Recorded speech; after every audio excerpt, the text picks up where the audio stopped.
God love you.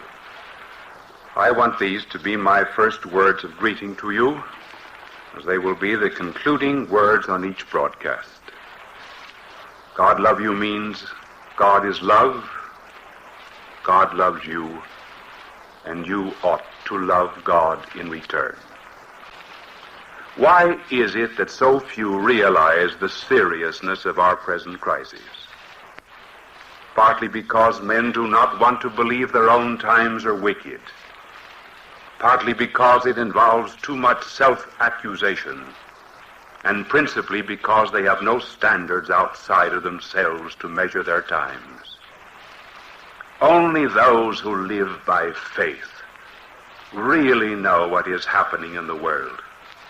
And well may our Savior say to us what he said to the Sadducees and Pharisees in his time when they asked for a sign.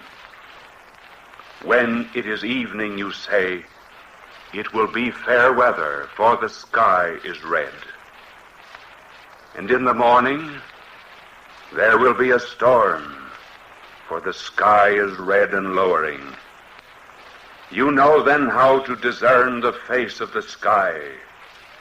Can you not know the signs of the times?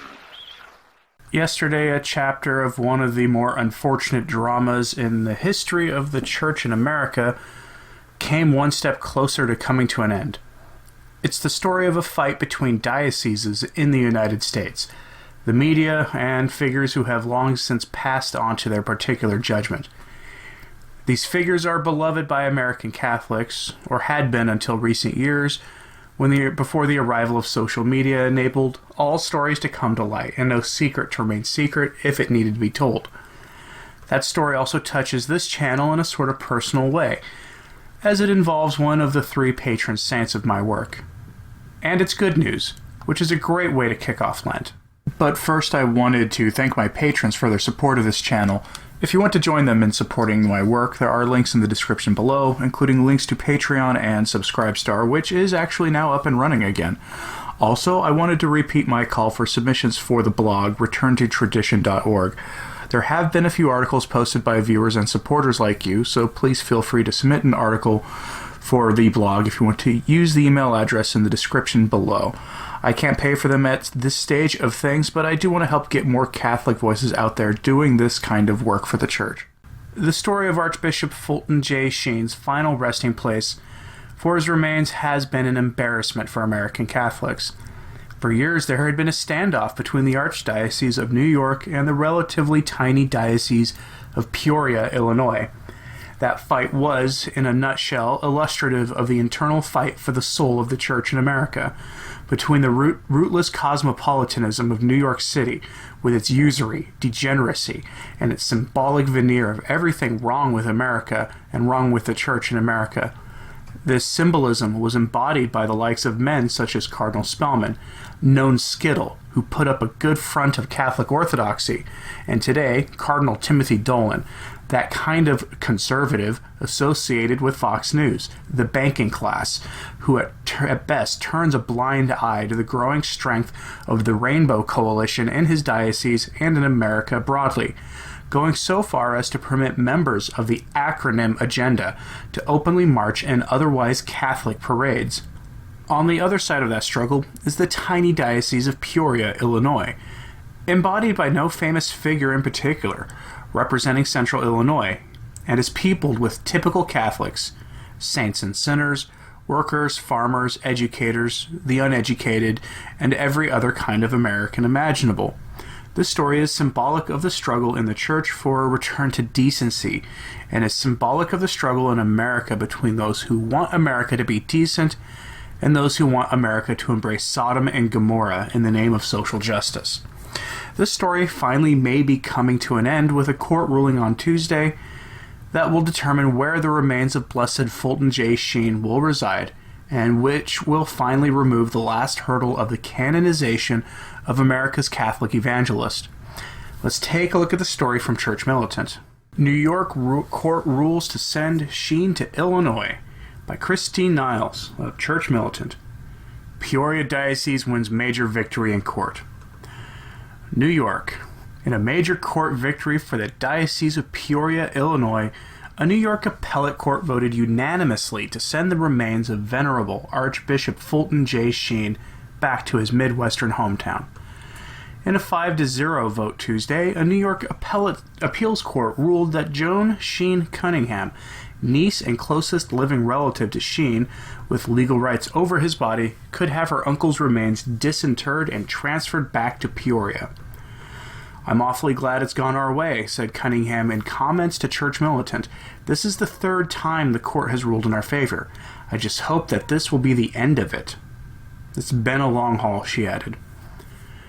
The court order noted that the Supreme Court properly found that there are good and substantial reasons to disinter Archbishop Sheen's earthly remains and transfer them to St. Mary's Cathedral in Peoria, where he made his first Holy Communion, was ordained a priest, and received his first pastoral assignment, and where a shrine is proposed to be erected to honor his life's work in the Church. The Diocese of Peoria and New York have been deadlocked over Sheen's body for 5 years, after Cardinal Dolan, failing to honor the promises of his predecessor, Cardinal Edward Egan, refused in 2014 to hand over Sheen's remains to Peoria, so his cause for sainthood could advance. New York insisted that Sheen's body remain at St. Patrick's Cathedral, where they had plans to build a shrine in his honor and take over his cause for canonization, a reversal of Cardinal Egan's prior claims that New York had no interest in Sheen. Peoria Diocese has spent approximately $1 million over the past 16 years advancing his cause. While it is undisputed that burial in a crypt at St. Patrick's Cathedral is a high honor, the court order continued, the testimony of Archbishop Sheen's family and respondent's major witness, Monsignor Hilary C. Franco, demonstrates that Archbishop Sheen lived with an even higher intent and purpose in mind, namely to attain heaven and, if at all possible, sainthood. "We have considered respondents' arguments and find them unavailing," the order concluded. In a statement issued Tuesday, the Peoria Diocese wrote, "Today's decision is the third time that the New York court system ruled in support of Joan Sheen Cunningham's petition. After each previous decision, the Diocese of New York has appealed the decisions. The Diocese of Peoria hopes that the Archdiocese of New York will end the legal disputes and acknowledge that the court has ruled. The diocese expressed hopes that the New York Archdiocese would end the legal tug-of-war and allow Sheen's cause for sainthood to advance by dropping all legal contestation over his body. It does not go without notice that today's ruling comes in the 100th anniversary of Sheen's ordination to the priesthood at St. Mary's Cathedral in Peoria, the very place that Joan hopes to transfer him," the statement noted. If you want to read the rest of that, you can do so for yourself on Church Militant's website. A link is on the sources blog, returntotradition.org. And like I just said, if you would like to read that rest of that story for yourself, you can do so on the sources blog, which is linked in the description. It is an odd thing for one diocese to prevent another diocese from having the remains of a figure who is going to be canonized from being transferred to them.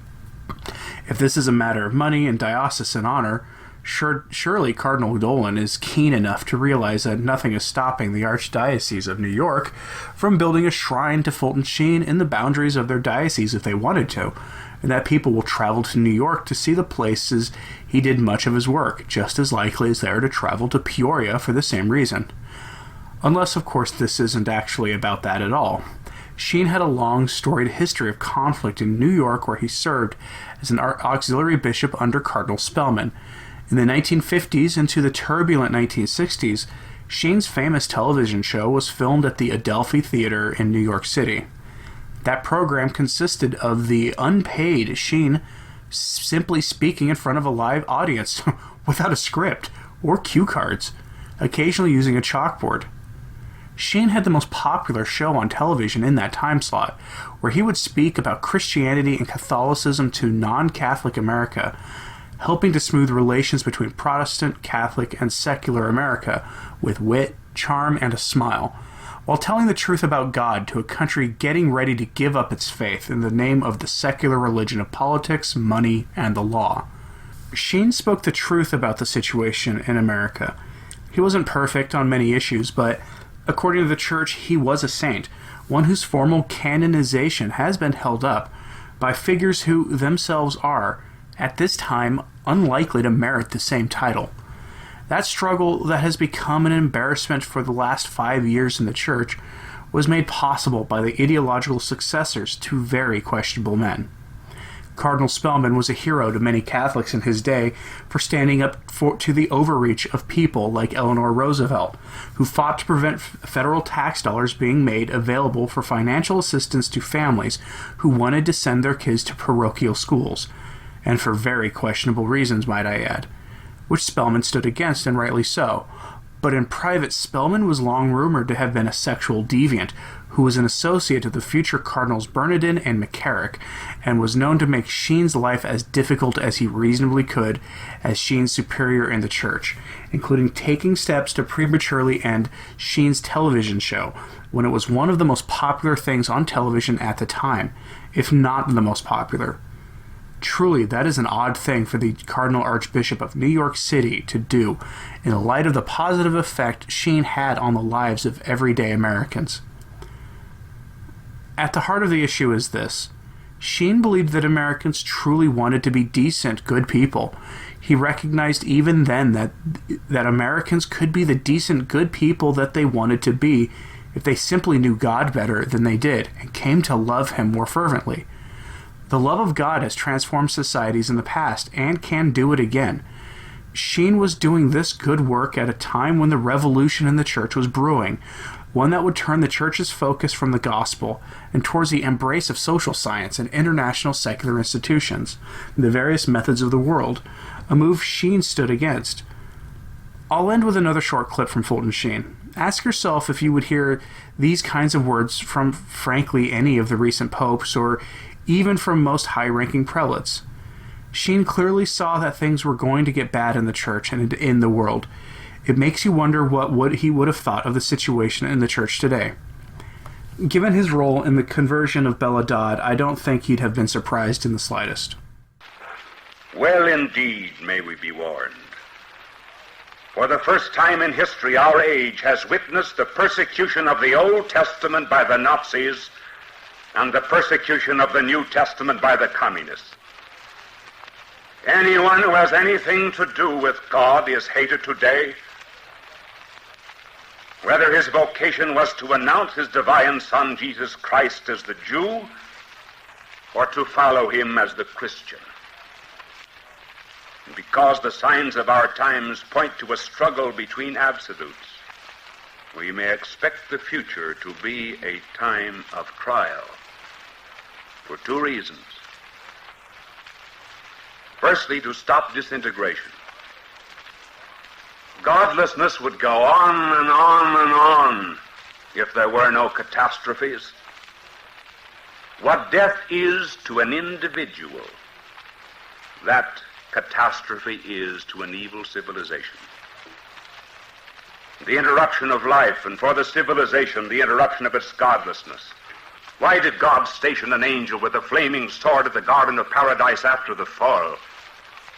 If it was not to prevent our first parents from entering again and eating of the tree of life, which, if they ate, would have immortalized their guilt.